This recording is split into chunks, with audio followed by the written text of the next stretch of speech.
वसदर में दरबार या रसूल अल्लाह तेरा वसदर में दरबार या रसूल अल्लाह तेरा वसदर में दरबार या हबीब अल्लाह तेरा वसदर में दरबार या हबीब अल्लाह। أعوذ بالله من الشيطان الرجيم. بسم الله الرحمن الرحيم. أتل ما أوحي إليك من الكتاب وأقم الصلاة إن الصلاة تنهى عن الفحشاء والمنكر ولذكر الله أكبر والله يعلم ما تصنعون. ولا تجادلوا أهل الكتاب إلا بالتي هي أحسن إلا الذين ظلموا منهم وقولوا آمنا بالذي أنزل إلينا وأنزل إليكم وإلهنا وإلهكم واحد ونحن له مسلمون. وكذلك أنزلنا إليك الكتاب فالذين آتيناهم الكتاب يؤمنون به ومن هؤلاء من يؤمن به وما يجحد بآياتنا إلا الكافرون. وما كنت تتلو من قبله من كتاب ولا تخطه بيمينك إذا لارتاب المبطلون. بل هو آيات بينات في صدور الذين أوتوا العلم وما يجحد بآياتنا إلا الظالمون. وقالوا لولا أنزل عليه آيات من ربه قل إنما الآيات عند الله وإنما أنا نذير مبين. أولم يكفهم أنا أنزلنا عليك الكتاب يتلى عليهم إن في ذلك لرحمة وذكرى لقوم يؤمنون. قل كفى بالله بيني وبينكم شهيدا يعلم ما في السماوات والأرض والذين آمنوا بالباطل وكفروا بالله أولئك هم الخاسرون. ويستعجلونك بالعذاب ولولا أجل مسمى لجاءهم العذاب وليأتينهم بغتة وهم لا يشعرون. يستعجلونك بالعذاب وإن جهنم لمحيطة بالكافرين يوم يغشاهم العذاب من فوقهم ومن تحت أرجلهم ويقول ذوقوا ما كنتم تعملون. يا عبادي الذين آمنوا إن أرضي واسعة فإياي فاعبدون. كل نفس ذائقة الموت ثم إلينا ترجعون. والذين آمنوا وعملوا الصالحات لنبوئنهم من الجنة غرفا تجري من تحتها الأنهار خالدين فيها نعم أجر العاملين الذين صبروا وعلى ربهم يتوكلون. وكأي من دابة لا تحمل رزقها الله يرزقها وإياكم وهو السميع العليم. ولئن سألتهم من خلق السماوات والأرض وسخر الشمس والقمر ليقولن الله فأنى يؤفكون.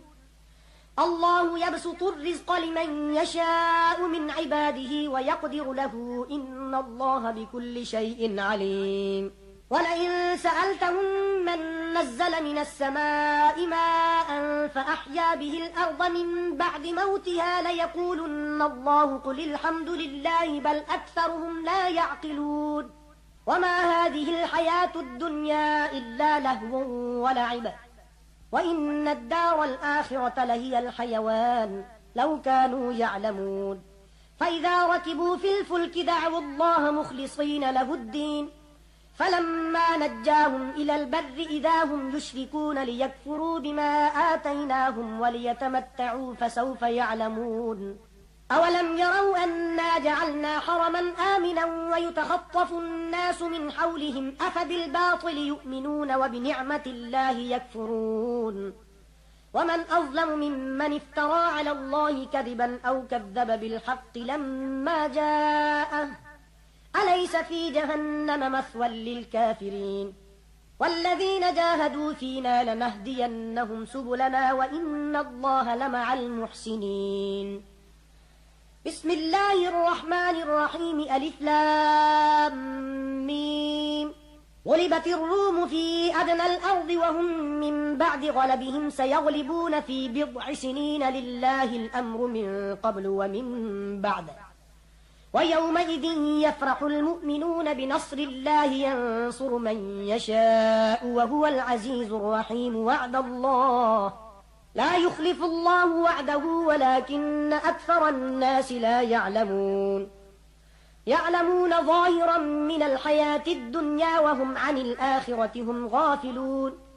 أولم يتفكروا في أنفسهم ما خلق الله السماوات والأرض وما بينهما إلا بالحق وأجل مسمى وإن كثيرا من الناس بلقاء ربهم لكافرون. أولم يسيروا في الأرض فينظروا كيف كان عاقبة الذين من قبلهم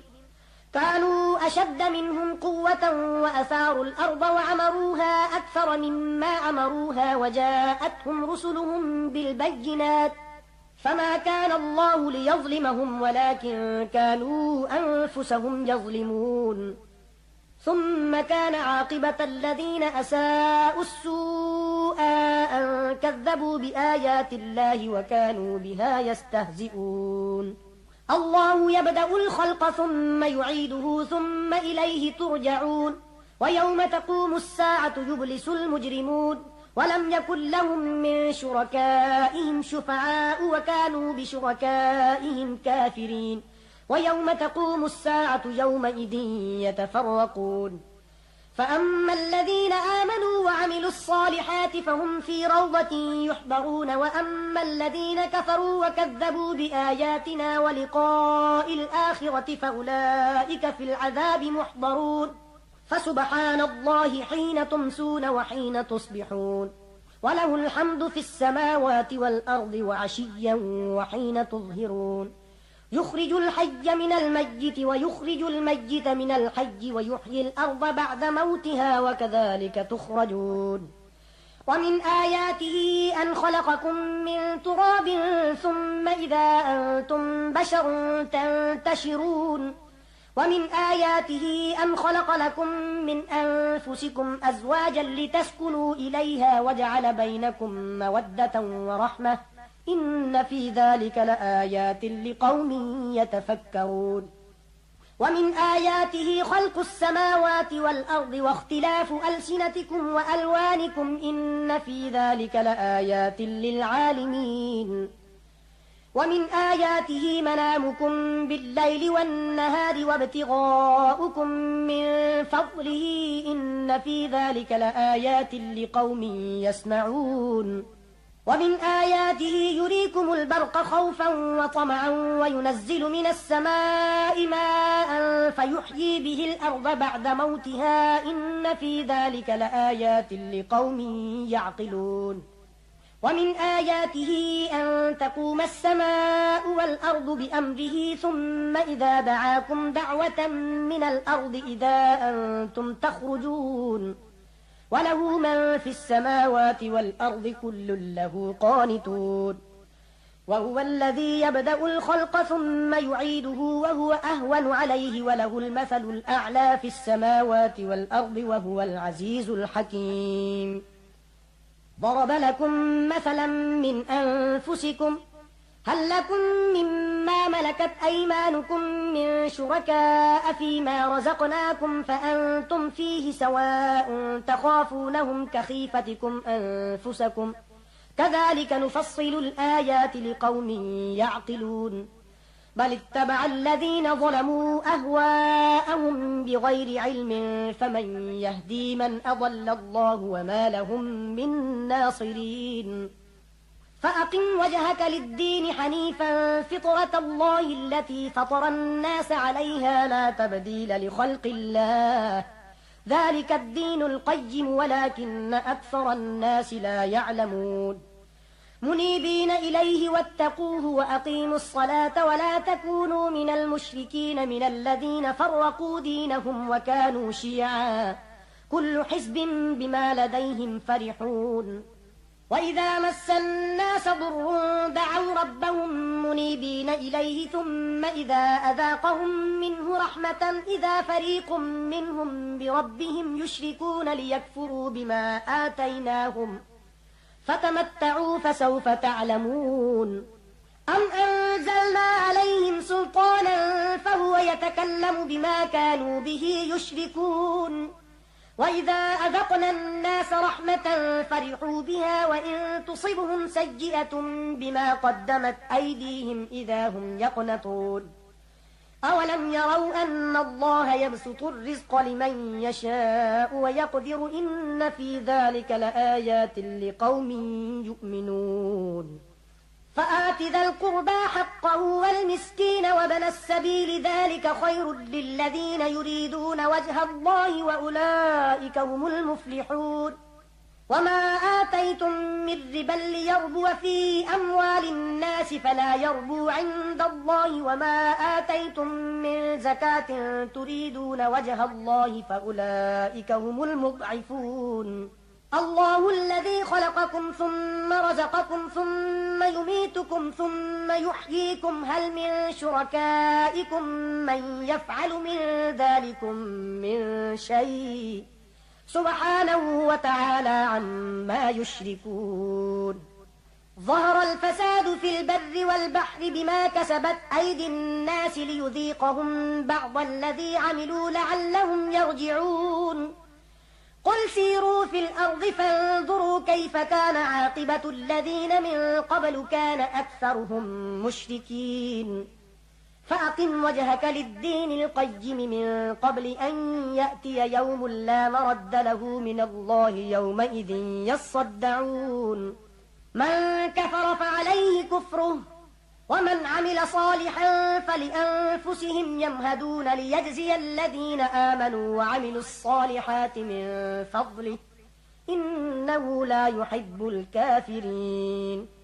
ومن آياته أن يرسل الرياح مبشرات وليذيقكم من رحمته ولتجري الفلك بأمره ولتبتغوا من فضله ولعلكم تشكرون ولقد أرسلنا من قبلك رسلا إلى قومهم فجاءوهم بالبينات فانتقمنا من الذين أجرموا وكان حقا علينا نصر المؤمنين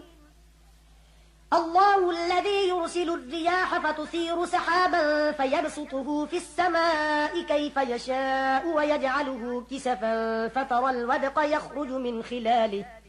فإذا أصاب به من يشاء من عباده إذا هم يستبشرون وإن كانوا من قبل أن ينزل عليهم من قبله لمبلسين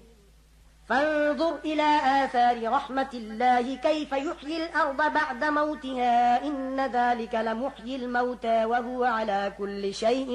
قدير ولئن أرسلنا ريحا فرأوه مصفرا لظلوا من بعده يكفرون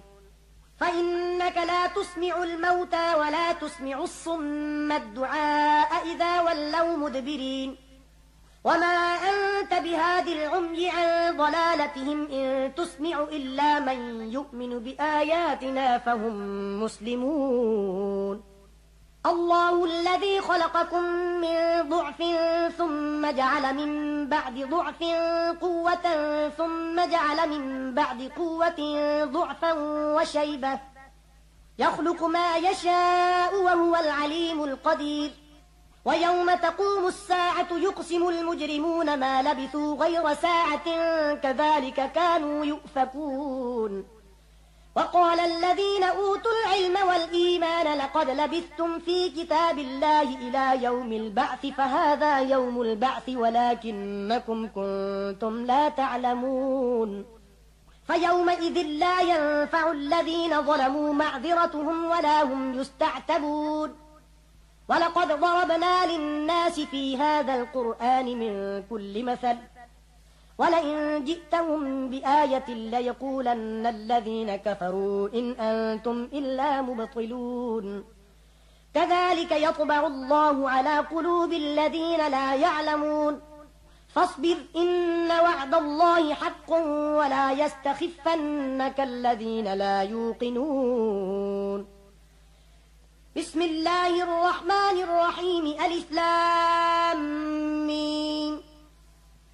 تلك آيات الكتاب الحكيم هدى ورحمة للمحسنين الذين يقيمون الصلاة ويؤتون الزكاة وهم بالآخرة هم يوقنون. أولئك على هدى من ربهم وأولئك هم المفلحون. ومن الناس من يشتري لهو الحديث ليضل عن سبيل الله بغير علم ويتخذها هزوا أولئك لهم عذاب مهين. وإذا تتلى عليه آياتنا ولى مستكبرا كأن لم يسمعها كأن في أذنيه وقرا فبشره بعذاب أليم. إن الذين آمنوا وعملوا الصالحات لهم جنات النعيم خالدين فيها وعد الله حقا وهو العزيز الحكيم. خلق السماوات بغير عمد ترونها وألقى في الأرض رواسي أن تميد بكم وبث فيها من كل دابة وأنزلنا من السماء ماء فأنبتنا فيها من كل زوج كريم.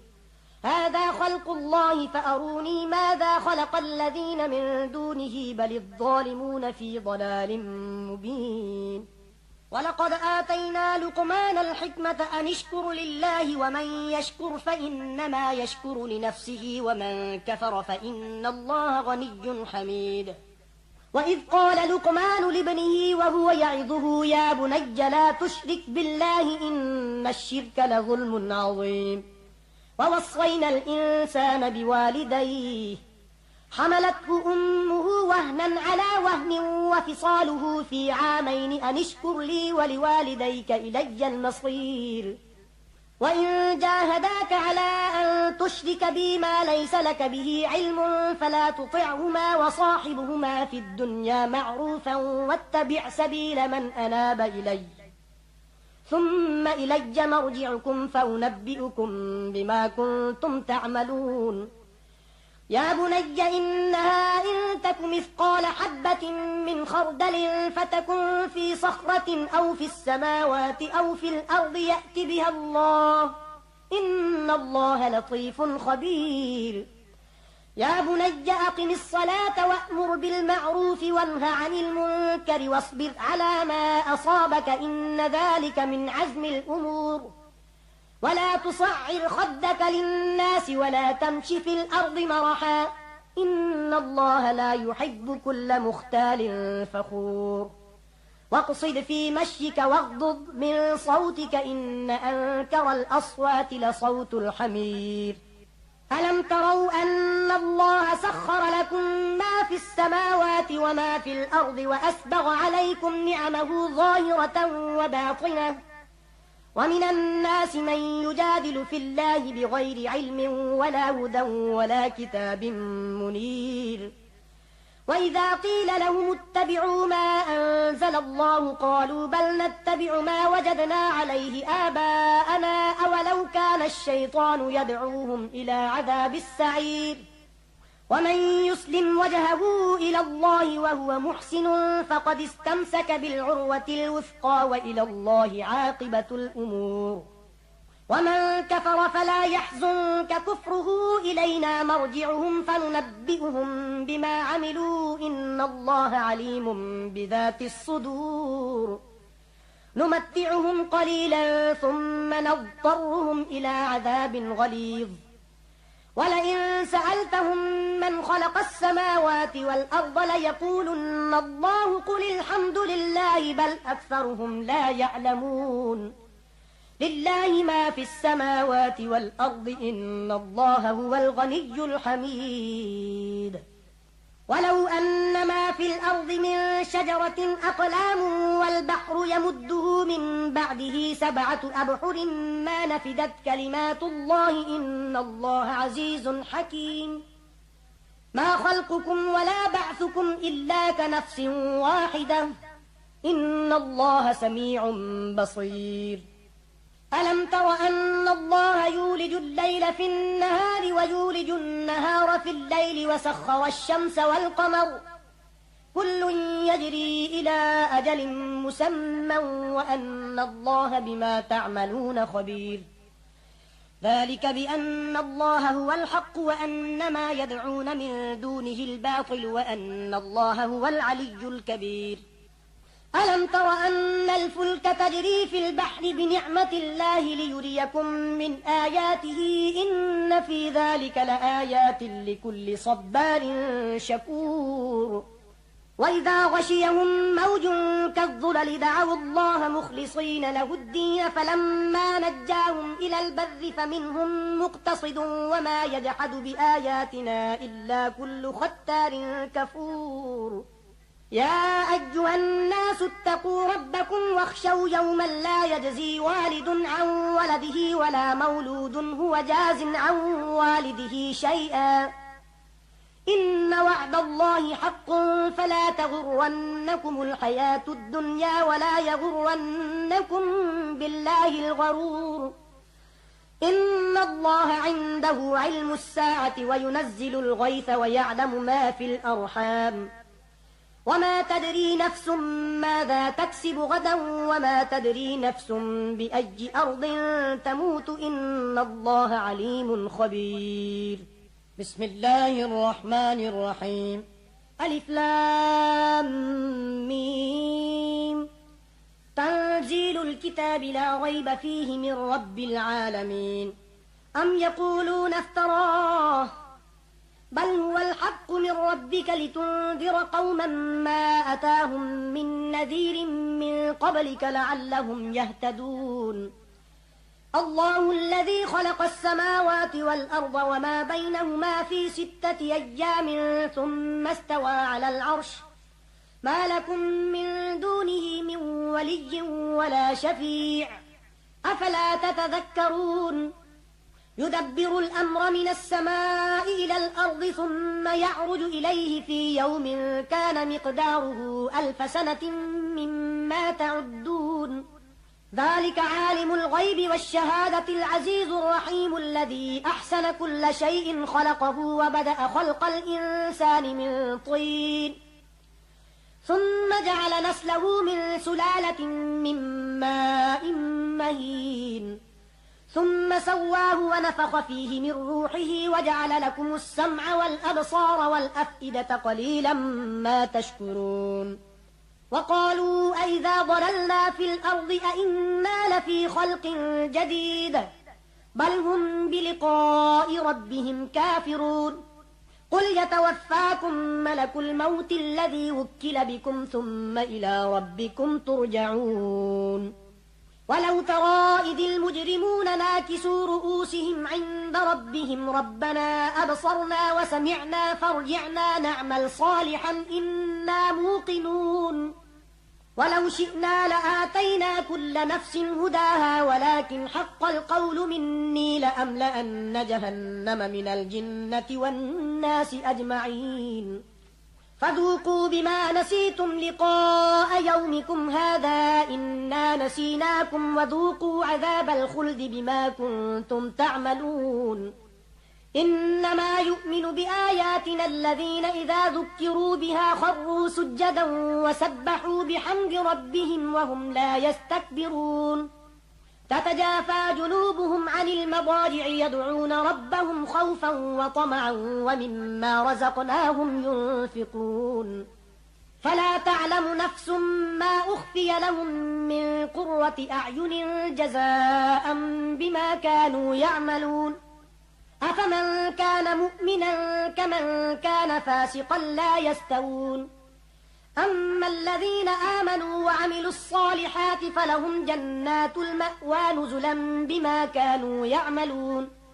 وأما الذين فسقوا فمأواهم النار كلما أرادوا أن يخرجوا منها أعيدوا فيها وقيل لهم ذوقوا عذاب النار الذي كنتم به تكذبون ولنذيقنهم من العذاب الأدنى دون العذاب الأكبر لعلهم يرجعون ومن أظلم ممن ذكر بآيات ربه ثم أعرض عنها إنا من المجرمين منتقمون ولقد آتينا موسى الكتاب فلا تكن في مرية من لقائه وجعلناه هدى لبني إسرائيل وجعلنا منهم أئمة يهدون بأمرنا لما صبروا وكانوا بآياتنا يوقنون إن ربك هو يفصل بينهم يوم القيامة فيما كانوا فيه يختلفون أولم يهد لهم كم أهلكنا من قبلهم من القرون يمشون في مساكنهم إن في ذلك لآيات أفلا يسمعون أولم يروا أنا نسوق الماء إلى الأرض الجرز فنخرج به زرعا تأكل منه أنعامهم وأنفسهم أفلا يبصرون ويقولون متى هذا الفتح إن كنتم صادقين قل يوم الفتح لا ينفع الذين كفروا إيمانهم ولا هم ينظرون فأعرض عنهم وانتظر إنهم منتظرون بسم الله الرحمن الرحيم يا أيها النبي اتق الله ولا تطع الكافرين والمنافقين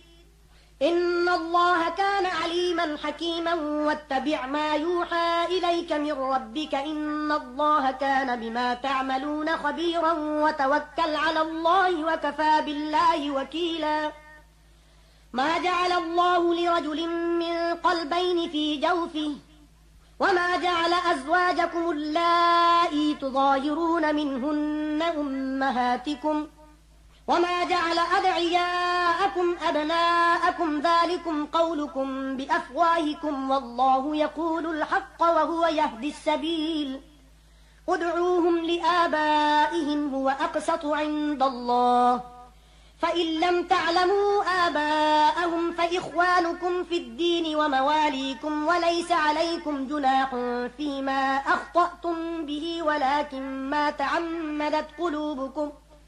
وكان الله غفورا رحيما النبي أولى بالمؤمنين من أنفسهم وأزواجه أمهاتهم وأولو الأرحام بعضهم أولى ببعض في كتاب الله من المؤمنين والمهاجرين إلا أن تفعلوا إلى أوليائكم معروفا كان ذلك في الكتاب مسطورا وإذ أخذنا من النبيين ميثاقهم ومنك ومن نوح وإبراهيم وموسى وعيسى بن مريم وأخذنا منهم ميثاقا غليظا ليسأل الصادقين عن صدقهم وأعد للكافرين عذابا أليما يا أيها الذين آمنوا اذكروا نعمة الله عليكم إذ جاءتكم جنود فأرسلنا عليهم ريحا وجنودا لم تروها وكان الله بما تعملون بصيرا إذ جاءوكم من فوقكم ومن أسفل منكم وإذ زاغت الأبصار وبلغت القلوب الحناجر وتظنون بالله الظنونا هنالك ابتلي المؤمنون وزلزلوا زلزالا شديدا وإذ يقول المنافقون والذين في قلوبهم مرض ما وعدنا الله ورسوله إلا غرورا وإذ قالت طائفة منهم يا أهل يثرب لا مقام لكم فارجعوا ويستأذن فريق منهم النبي يقولون إن بيوتنا عورة وما هي بعورة إن يريدون إلا فرارا ولو دخلت عليهم من أقطارها ثم سئلوا الفتنة لآتوها وما تلبثوا بها إلا يسيرا ولقد كانوا عاهدوا الله من قبل لا يولون الأدبار وكان عهد الله مسؤولا قل لن ينفعكم الفرار إن فررتم من الموت أو القتل وإذا لا تمتعون إلا قليلا قل من ذا الذي يعصمكم من الله إن أراد بكم سوءا أو أراد بكم رحمة ولا يجدون لهم من دون الله وليا ولا نصيرا قد يعلم الله المعوقين منكم والقائلين لإخوانهم هلم إلينا ولا يأتون البأس إلا قليلا أشحة عليكم فإذا جاء الخوف رأيتهم ينظرون إليك تدور أعينهم كالذي يغشى عليه من الموت فإذا ذهب الخوف سلقوكم بألسنة حداد أشحة على الخير أولئك لم يؤمنوا فأحبط الله أعمالهم وكان ذلك على الله يسيرا يحسبون الأحزاب لم يذهبوا وإن يأتي الأحزاب يودوا لو أنهم بادون في الأعراب يسألون عن أنبائكم ولو كانوا فيكم ما قاتلوا إلا قليلا لقد كان لكم في رسول الله أسوة حسنة لمن كان يرجو الله واليوم الآخر وذكر الله كثيرا ولما رأى المؤمنون الأحزاب قالوا هذا ما وعدنا الله ورسوله وصدق الله ورسوله وما زادهم إلا إيمانا وتسليما من المؤمنين رجال صدقوا ما عاهدوا الله عليه فمنهم من قضى نحبه ومنهم من ينتظر وما بدلوا تبديلا ليجزي الله الصادقين بصدقهم ويعذب المنافقين إن شاء أو يتوب عليهم إن الله كان غفورا رحيما ورد الله الذين كفروا بغيظهم لم ينالوا خيرا وكفى الله المؤمنين القتال وكان الله قويا عزيزا وأنزل الذين ظاهروهم من أهل الكتاب من صياصيهم وقذف في قلوبهم الرعب فريقا تقتلون وتأسرون فريقا وأورثكم أرضهم وديارهم وأموالهم وأرضا لم تطئوها وكان الله على كل شيء قديرا يا أيها النبي قل لأزواجك إن كنتن تردن الحياة الدنيا وزينتها فتعالين أمتعكن وأسرحكن سراحا جميلا وإن كنتن تردن الله ورسوله والدار الآخرة فإن الله أعد للمحسنات منكن أجرا عظيما يا نساء النبي من يأت منكن بفاحشة مبينة يضاعف لها العذاب ضعفين وكان ذلك على الله يسيرا صدق الله العظيم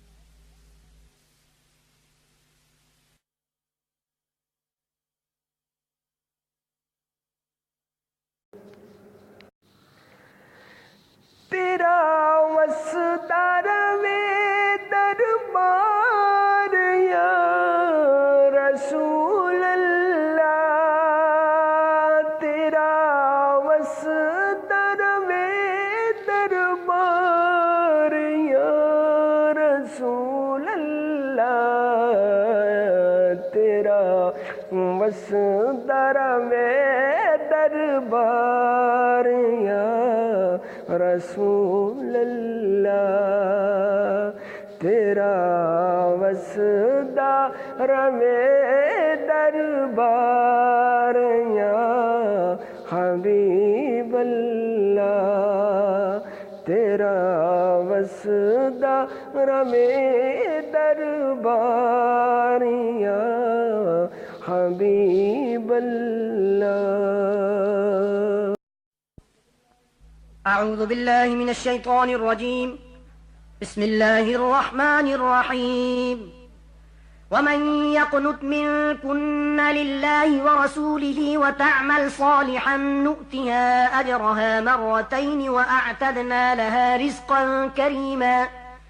يا نساء النبي لستن كأحد من النساء إن اتقيتن فلا تخضعن بالقول فيطمع الذي في قلبه مرض وقلن قولا معروفا وقرن في بيوتكن ولا تبرجن تبرج الجاهلية الأولى وأقمن الصلاة وآتينا الزكاة وأطعن الله ورسوله إنما يريد الله ليذهب عنكم الرجس أهل البيت ويطهركم تطهيرا واذكرن ما يتلى في بيوتكن من آيات الله والحكمة إن الله كان لطيفا خبيرا إن المسلمين والمسلمات والمؤمنين والمؤمنات والقانتين والقانتات والصادقين والصادقات والصابرين والصابرات والخاشعين والخاشعات والمتصدقين والمتصدقات والصائمين والصائمات والحافظين فروجهم والحافظات والذاكرين الله كثيرا والذاكرات أعد الله لهم مغفرة وأجرا عظيما وما كان لمؤمن ولا مؤمنة إذا قضى الله ورسوله أمرا أن يكون لهم الخيرة من أمرهم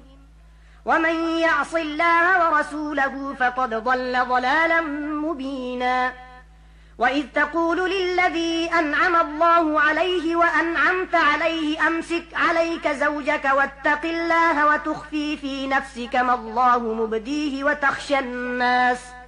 والله أحق أن تخشاه فلما قضى زيد منها وطرا زوجناكها لكي لا يكون على المؤمنين حرج في أزواج أدعيائهم إذا قضوا منهن وطرا وكان أمر الله مفعولا ما كان على النبي من حرج فيما فرض الله له سنة الله في الذين خلوا من قبل وكان أمر الله قدرا مقدورا الذين يبلغون رسالات الله ويخشونه ولا يخشون أحدا إلا الله وكفى بالله حسيبا ما كان محمد أبا أحد من رجالكم ولكن رسول الله وخاتم النبيين وكان الله بكل شيء عليما يا أيها الذين آمنوا اذكروا الله ذكرا كثيرا وسبحوه بكرة وأصيلا هو الذي يصلي عليكم وملائكته ليخرجكم من الظلمات إلى النور وكان بالمؤمنين رحيما تحيتهم يوم يلقونه سلام وأعد لهم أجرا كريما يا أيها النبي إنا أرسلناك شاهدا ومبشرا ونذيرا وداعيا إلى الله بإذنه وسراجا منيرا وبشر المؤمنين بأن لهم من الله فضلا كبيرا ولا تطع الكافرين والمنافقين ودع أذاهم وتوكل على الله وكفى بالله وكيلا يا أيها الذين آمنوا إذا نكحتم المؤمنات ثم طلقتموهن من قبل أن تمسوهن فما لكم عليهن من عدة تعتدونها فمتعوهن وسرحوهن سراحا جميلا يا أيها النبي إنا أحللنا لك أزواجك اللاتي آتيت أجورهن وما ملكت يمينك مما أفاء الله عليك وبنات عمك وبنات عماتك وبنات خالك وبنات خالاتك اللاتي هاجرن معك وامرأة مؤمنة إن وهبت نفسها للنبي إن أراد النبي أن يستنكحها خالصة لك من دون المؤمنين قد علمنا ما فرضنا عليهم في أزواجهم وما ملكت أيمانهم لكي لا يكون عليك حرج وكان الله غفورا رحيما ترجي من تشاء منهن وتؤوي إليك من تشاء ومن ابتغيت ممن عزلت فلا جناح عليك ذلك أدنى أن تقر أعينهن ولا يحزن ويرضين بما آتيتهن كلهن والله يعلم ما في قلوبكم وكان الله عليما حليما لا يحل لك النساء من بعد ولا أن تبدل بهن من أزواج ولو أعجبك حسنهن إلا ما ملكت يمينك وكان الله على كل شيء رقيبا يا أيها الذين آمنوا لا تدخلوا بيوت النبي إلا أن يؤذن لكم إلى طعام غير ناظرين إناه ولكن إذا دعيتم فادخلوا فإذا طعمتم فانتشروا ولا مستأنسين لحديث إن ذلكم كان يؤذي النبي فيستحيي منكم والله لا يستحيي من الحق وإذا سألتموهن متاعا فاسألوهن من وراء حجاب ذلكم أطهر لقلوبكم وقلوبهن وما كان لكم أن تؤذوا رسول الله ولا أن تنكحوا أزواجه من بعده أبدا إن ذلكم كان عند الله عظيما إن تبدوا شيئا أو تخفوه فإن الله كان بكل شيء عليما لا جناح عليهن في آبائهن ولا أبنائهن ولا إخوانهن ولا أبناء إخوانهن ولا أبناء أخواتهن ولا نسائهن ولا ما ملكت أيمانهن واتقين الله إن الله كان على كل شيء شهيدا إن الله وملائكته يصلون على النبي يا أيها الذين آمنوا صلوا عليه وسلموا تسليما إن الذين يؤذون الله ورسوله لعنهم الله في الدنيا والآخرة وأعد لهم عذابا مهينا والذين يؤذون المؤمنين والمؤمنات بغير ما اكتسبوا فقد احتملوا بهتانا وإثما مبينا يا أيها النبي قل لأزواجك وبناتك ونساء المؤمنين يدنين عليهن من جلابيبهن ذلك أدنى أن يعرفن فلا يؤذين وكان الله غفورا رحيما لئن لم ينته المنافقون والذين في قلوبهم مرض والمرجفون في المدينة لنغرينك بهم ثم لا يجاورونك فيها إلا قليلا ملعونين أينما ثقفوا أخذوا وقتلوا تقتيلا سنة الله في الذين خلوا من قبل ولن تجد لسنة الله تبديلا يسألك الناس عن الساعة قل إنما علمها عند الله وما يدريك لعل الساعة تكون قريبا إن الله لعن الكافرين وأعد لهم سعيرا خالدين فيها أبدا لا يجدون وليا ولا نصيرا يوم تقلب وجوههم في النار يقولون يا ليتنا أطعنا الله وأطعنا الرسولا وقالوا ربنا إنا أطعنا سادتنا وكبراءنا فأضلونا السبيلا ربنا آتهم ضعفين من العذاب والعنهم لعنا كبيرا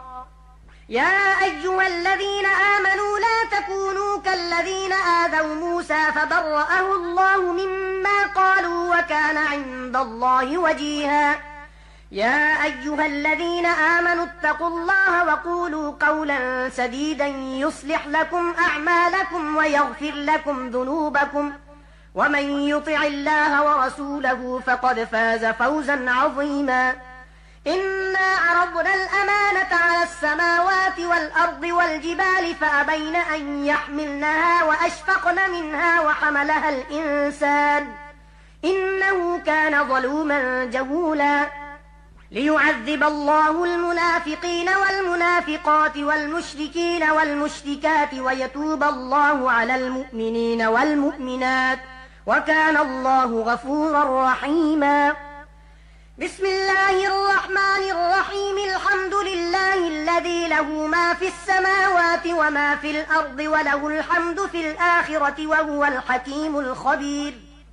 يعلم ما يلج في الأرض وما يخرج منها وما ينزل من السماء وما يعرج فيها وهو الرحيم الغفور.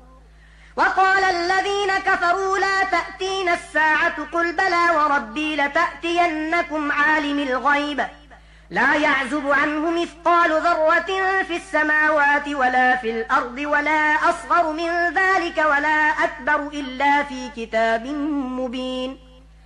ليجزي الذين آمنوا وعملوا الصالحات أولئك لهم مغفرة ورزق كريم والذين سعوا في آياتنا معاجزين أولئك لهم عذاب من رجز أليم.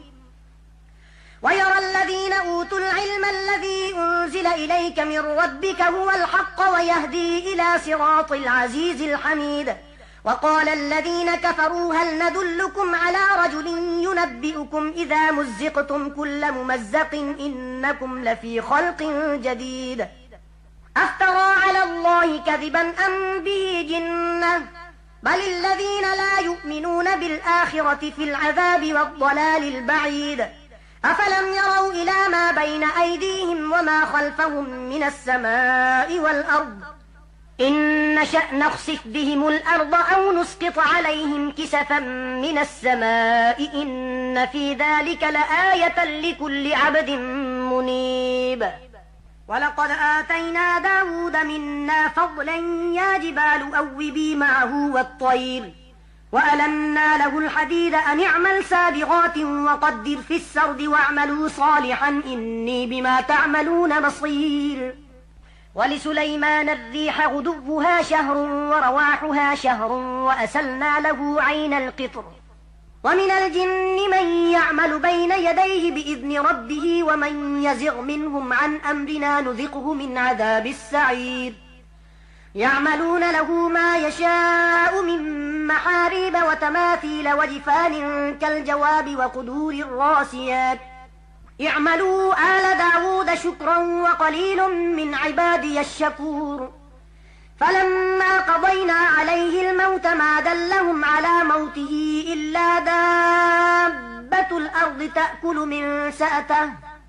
فلما خر تبينت الجن أن لو كانوا يعلمون الغيب ما لبثوا في العذاب المهين. لقد كان لسبأ في مسكنهم آية جنتان عن يمين وشمال كلوا من رزق ربكم واشكروا له بلدة طيبة ورب غفور. فأعرضوا فأرسلنا عليهم سيل العرم وبدلناهم بجنتيهم جنتين ذواتي أكل خمط وأثل وشيء من سدر قليل ذلك جزيناهم بما كفروا وهل نجازي إلا الكفور.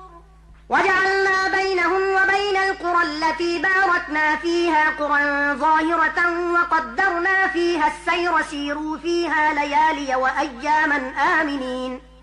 فقالوا ربنا باعد بين أسفارنا وظلموا أنفسهم فجعلناهم أحاديث ومزقناهم كل ممزق إن في ذلك لآيات لكل صبار شكور. ولقد صدق عليهم إبليس ظنه فاتبعوه إلا فريقا من المؤمنين وما كان له عليهم من سلطان إلا لنعلم من يؤمن بالآخرة ممن هو منها في شك وربك على كل شيء حفيظ. قل ادعوا الذين زعمتم من دون الله لا يملكون مثقال ذرة في السماوات ولا في الأرض وما لهم فيهما من شرك وما له منهم من ظهير. ولا تنفع الشفاعة عنده إلا لمن أذن له حتى إذا فزع عن قلوبهم قالوا ماذا قال ربكم قالوا الحق وهو العلي الكبير. قل من يرزقكم من السماوات والأرض قل الله وإنا أو إياكم لعلى هدى أو في ضلال مبين. قل لا تسألون عما أجرمنا ولا نسأل عما تعملون قل يجمع بيننا ربنا ثم يفتح بيننا بالحق وهو الفتاح العليم. قل أروني الذين ألحقتم به شركاء كلا بل هو الله العزيز الحكيم.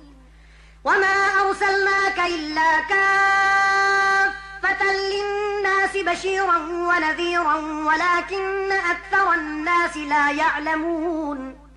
ويقولون متى هذا الوعد إن كنتم صادقين قل لكم ميعاد يوم لا تستأخرون عنه ساعة ولا تستقدمون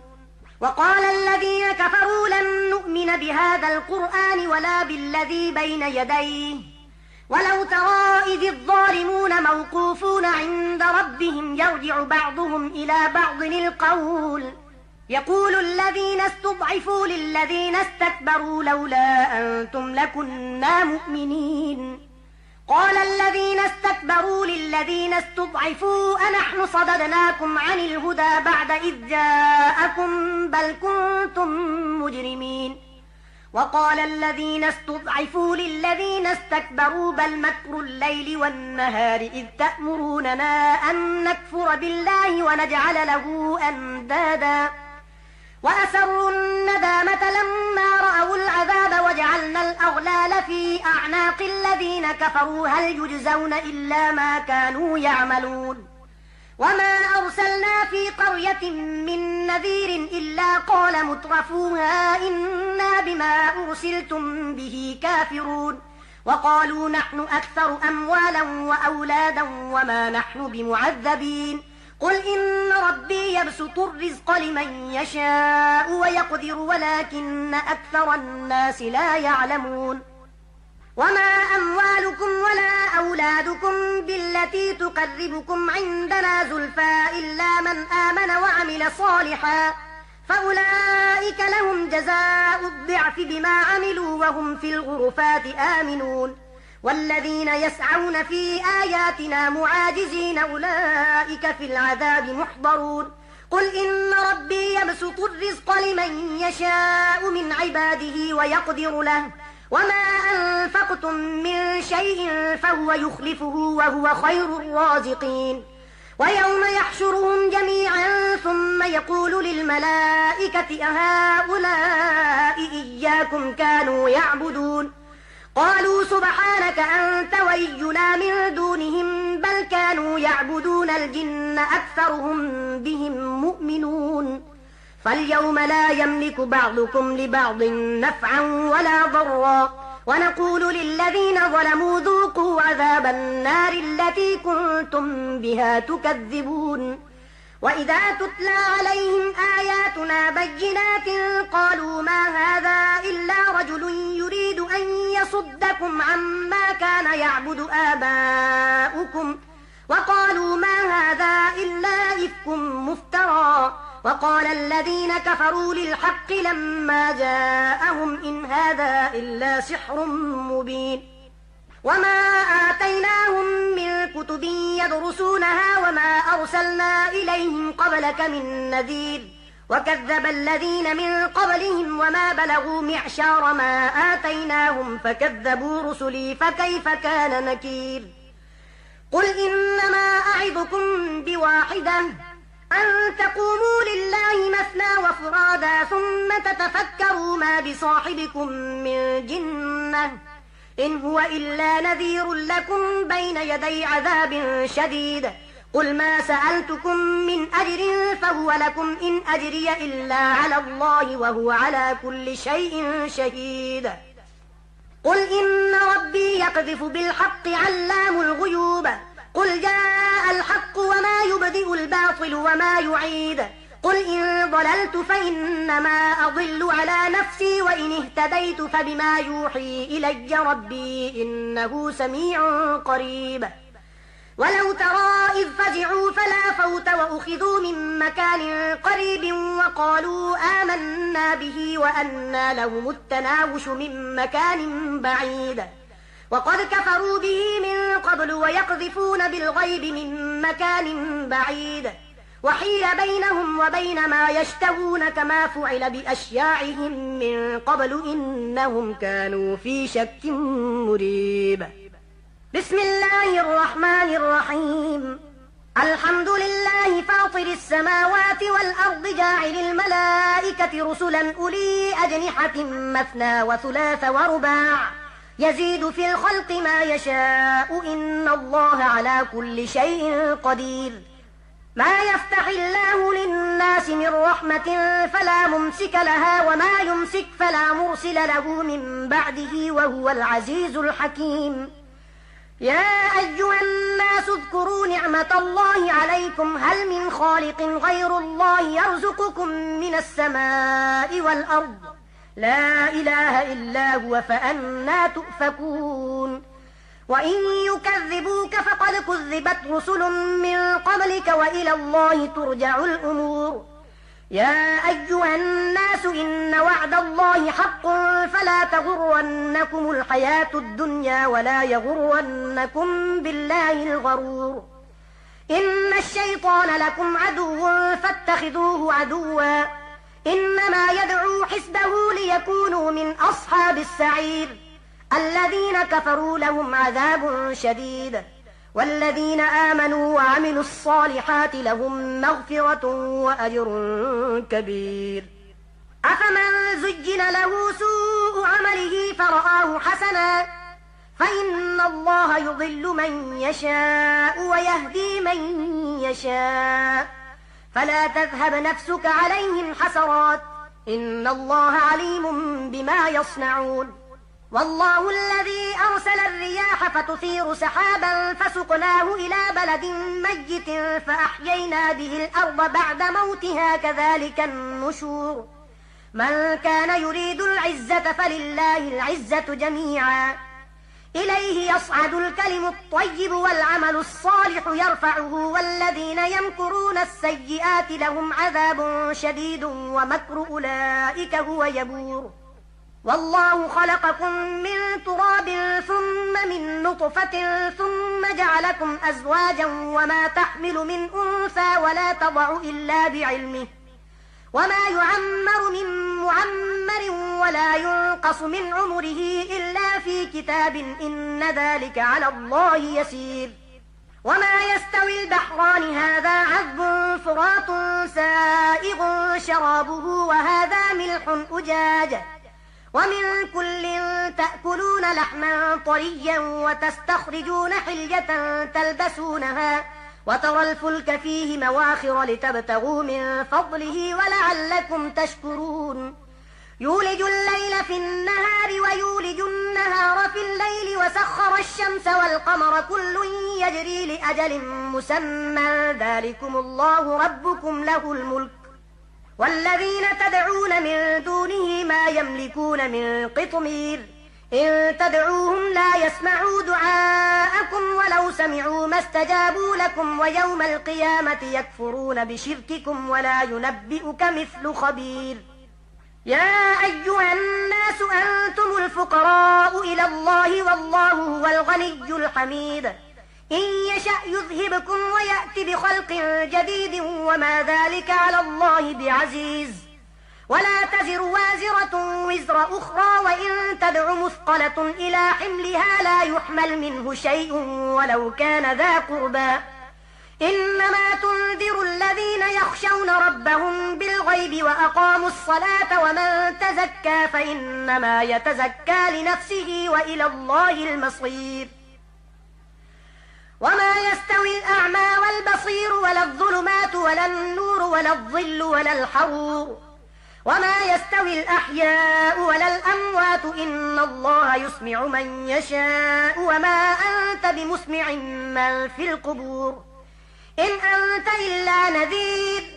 إنا أرسلناك بالحق بشيرا ونذيرا وإن من أمة إلا خلا فيها نذير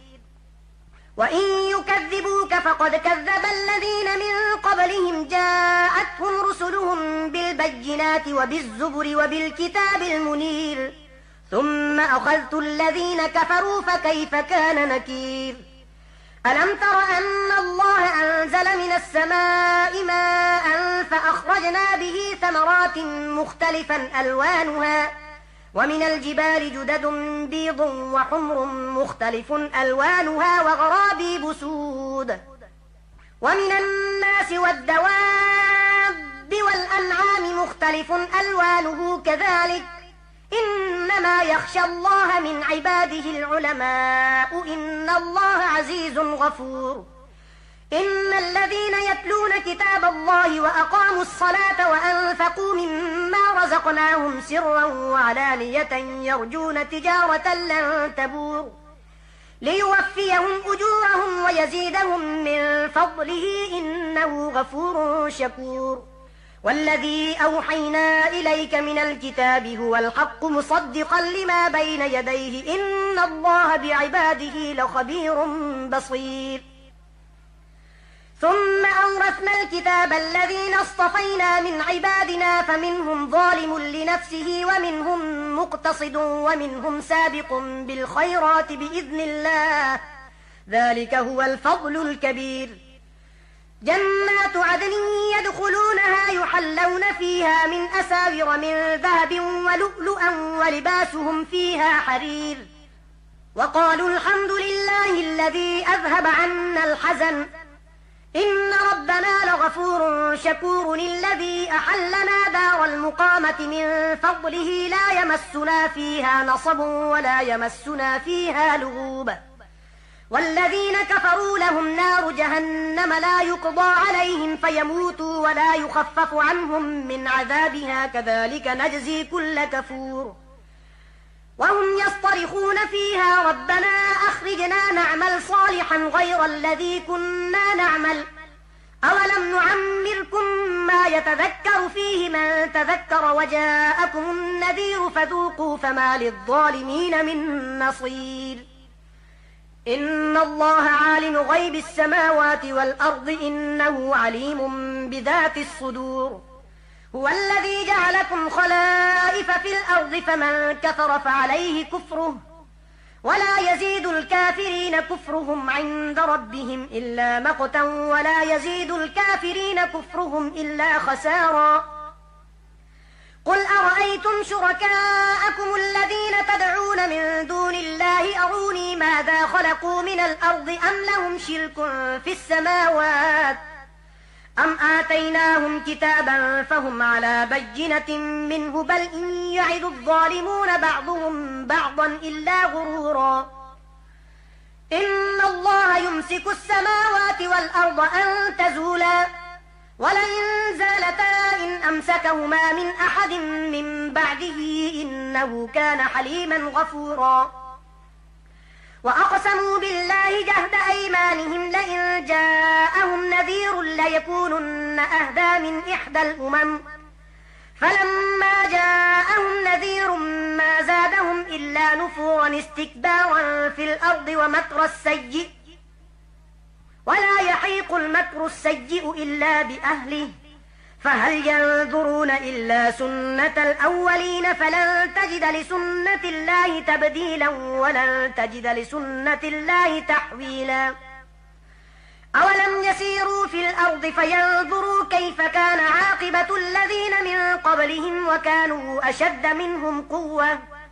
وما كان الله ليعجزه من شيء في السماوات ولا في الأرض إنه كان عليما قديرا ولو يؤاخذ الله الناس بما كسبوا ما ترك على ظهرها من دابة ولكن يؤخرهم إلى أجل مسمى فإذا جاء أجلهم فإن الله كان بعباده بصيرا بسم الله الرحمن الرحيم ياسين والقرآن الحكيم إنك لمن المرسلين على صراط مستقيم تنزيل العزيز الرحيم لتنذر قوما ما أنذر آباؤهم فهم غافلون لقد حق القول على أكثرهم فهم لا يؤمنون إنا جعلنا في أعناقهم أغلالا فهي إلى الأذقان فهم مقمحون وجعلنا من بين أيديهم سدا ومن خلفهم سدا فأغشيناهم فهم لا يبصرون وسواء عليهم أأنذرتهم أم لم تنذرهم لا يؤمنون إنما تنذر من اتبع الذكر وخشي الرحمن بالغيب فبشره بمغفرة وأجر كريم إنا نحن نحيي الموتى ونكتب ما قدموا وآثارهم وكل شيء أحصيناه في إمام مبين واضرب لهم مثلا أصحاب القرية إذ جاءها المرسلون إذ أرسلنا إليهم 2 فكذبوهما فعززنا بثالث فقالوا إنا إليكم مرسلون قالوا ما أنتم إلا بشر مثلنا وما أنزل الرحمن من شيء إن أنتم إلا تكذبون قالوا ربنا يعلم إنا إليكم لمرسلون وما علينا إلا البلاغ المبين قالوا إنا تطيرنا بكم لئن لم تنتهوا لنرجمنكم وليمسنكم منا عذاب أليم قالوا طائركم معكم أئن ذكرتم بل أنتم قوم مسرفون وجاء من أقصى المدينة رجل يسعى قال يا قوم اتبعوا المرسلين اتبعوا من لا يسألكم أجرا وهم مهتدون صدق الله العظيم.